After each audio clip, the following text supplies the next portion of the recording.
जय भीम नमो बुद्धाय. मी Bhimrao Lonare. IBM TV9 न्यूजमध्ये मी आपलं स्वागत करीत आहे. यावेळी मी नागपूरच्या दीक्षाभूमी परिसरामध्ये आहे आणि 68वा धम्मचक्र प्रवर्तन दिन सोहळा 12 ऑक्टोबर रोजी साजरा करण्यात येणार आहे. या मार्गाने म्हणजे जे उपासक उपासिका आहेत याच मार्गाने येणार आहेत. हा जो मार्ग आहे या मार्गाने उपासक उपासिका येणार आहेत.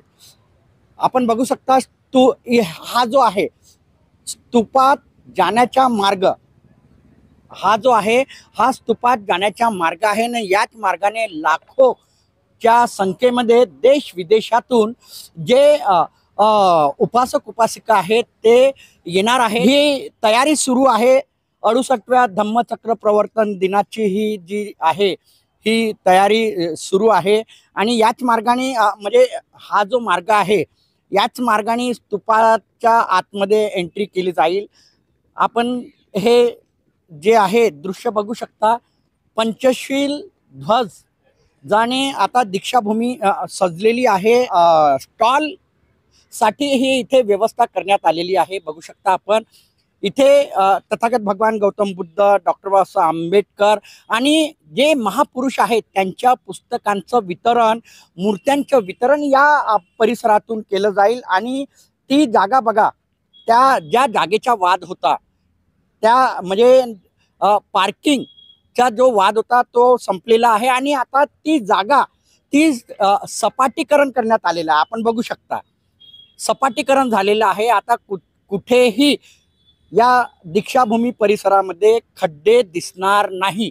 उपासक उपासिका जे येतील देश विदेशातून त्यांना कुठलाही त्रास होणार नाही. मी आता स्तूपाकडे जाणार.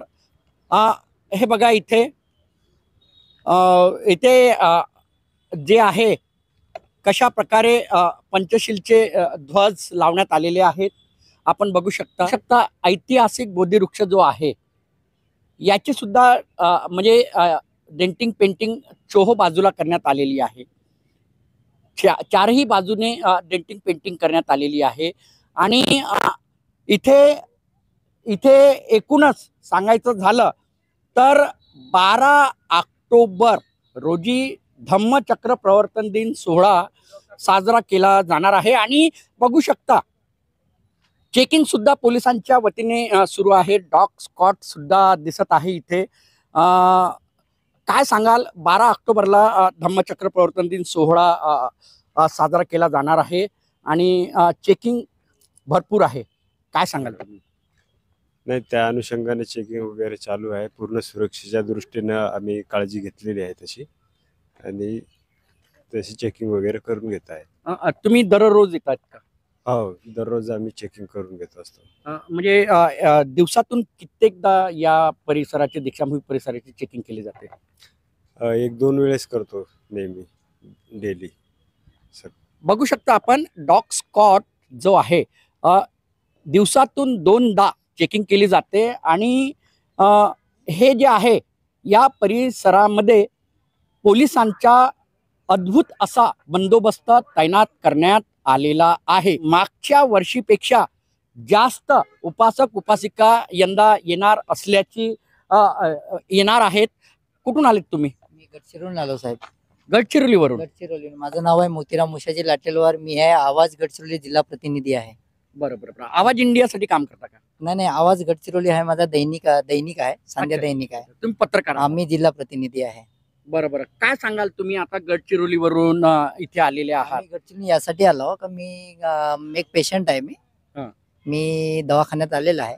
पण मला जर आता ते आज माहिती आहे का 12 तारखेला जो धम्म प्रवर्तन दिनाच्या निमित्तानं जे काही प्रोग्राम आहेत ते कशा पद्धतीत काय आहेत बा हे आपण देखावा पाहण्यासाठी इथं आलेलो आहोत. आणि माहिती आहे का जो आपण इथं या ठिकाणी दर्शन घेण्यासाठी आलो आहोत. तुम्ही आता इथे आले, कसं वाटत आहे तुम्हाला? खूप आनंदित आहो मी इथं. आई तू कुठून आली? आनंदित आहे. तुम्ही कुठून आले? इथेच काम करते. काय वाटत, तुम्ही इथेच काम करतात का? काय सांगाल, तुम्ही सेवेत आहात या दीक्षाभूमीच्या? काय मला सांगता नाही येत. आता इथे आम्हाला काम करायला संधी मिळाली त्याच्याबद्दल आभारी आहोत आम्ही. काम करण्याची संधी मिळाली त्याबद्दल आभारी आहो असे म्हणाले. बघू शकता बाहेर गावून आता इथे हे जे म्हणजे बॅनर लावण्यात येत आहे. काय सांगाल, पेंटर आहात का काम तुम्ही? चालू आहे, मूर्तीचं काम केलं काय आहे. ते काम चालू आहे? हे बुद्ध मूर्ती आणि भगवान बुद्धाची मूर्ती पेंटिंग झाली आहे. त्याच्याबद्दल काय म्हणणार, कसं तुम्ही दरवर्षी करता का? काय नाव आहे तुमचं? राहुल गणवी.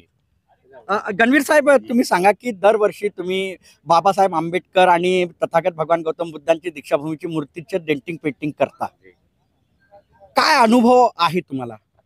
सर, मला जेव्हापासून मी काम करतो माझं मन सॅटिस्फाय होत नाही तोपर्यंत मी कामच करत जातो. फक्त माझं कामच करणं आहे.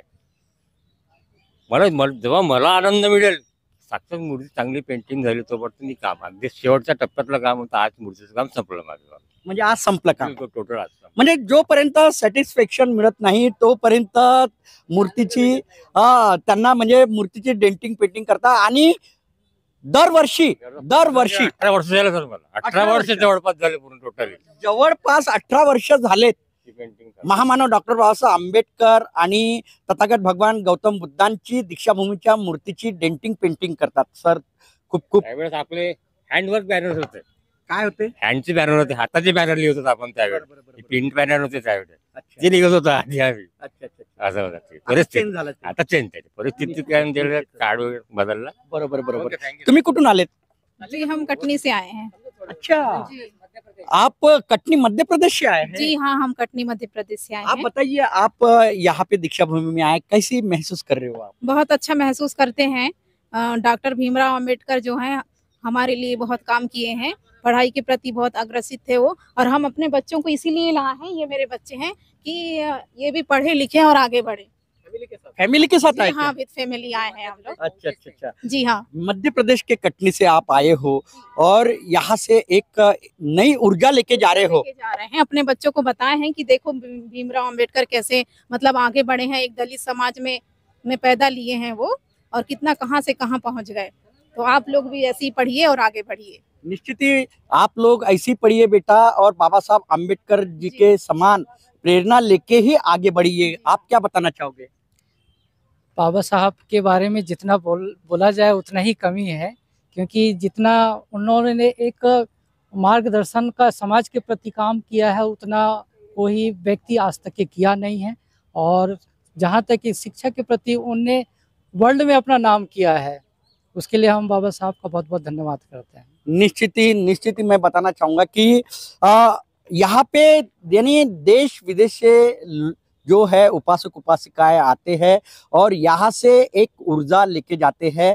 अब ये जो परिवार है ये मध्य प्रदेश कटनी से आया है, अपने बच्चों के साथ में आए हैं और महामानव डॉक्टर बाबा साहब आम्बेडकर जी के विचार लेकर अभी वो कटनी में जाएंगे। अपने बच्चों को भी उन्होंने बताया कि महामानव डॉक्टर बाबा साहब आम्बेडकर जी के समान आप बनिए, उनके विचार से विचारधारा पे चलिए और उच्च पद पे जाइए, ऐसी उनका कहना है। और भी हम आपको यहाँ का जो दृश्य है वो बताना चाहेंगे। तथागत भगवान गौतम बुद्ध आणि परमपूज्य बोधिसत्व डॉक्टर बाबासाहेब आंबेडकरांची या दीक्षाभूमीची मूर्ती आहे। इथेच डॉक्टर बाबासाहेब आंबेडकर यांनी 5 लाख बौद्ध अनुयायांसह बौद्ध धम्माची दीक्षा घेतलेली होती आणि यंदा 68वा धम्मचक्र प्रवर्तन दिवस सोहळा 12 ऑक्टोबरला साजरा केला जाणार आहे आणि युद्ध स्तरावर आता या दीक्षाभूमी परिसरामध्ये काम सुरू आहे आणि या वर्षी निदान म्हणजे लाखोच्या घरात तर लोक येतातच, पण यंदा जास्तीत जास्त संख्येमध्ये उपासक उपासिका येणार असल्याची माहिती आहे आणि दरवर्षी इथे उपासक उपासिकांची संख्या वाढतच आहे।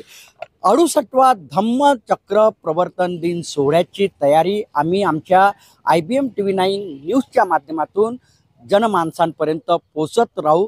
तोपर्यंत आपण बघत राहा IBM TV9 न्यूज। आमच्या चॅनलला लाईक करा, सबस्क्राईब करा, आयकॉन बेल बटन दाबण्यात विसरू नका। जय भीम।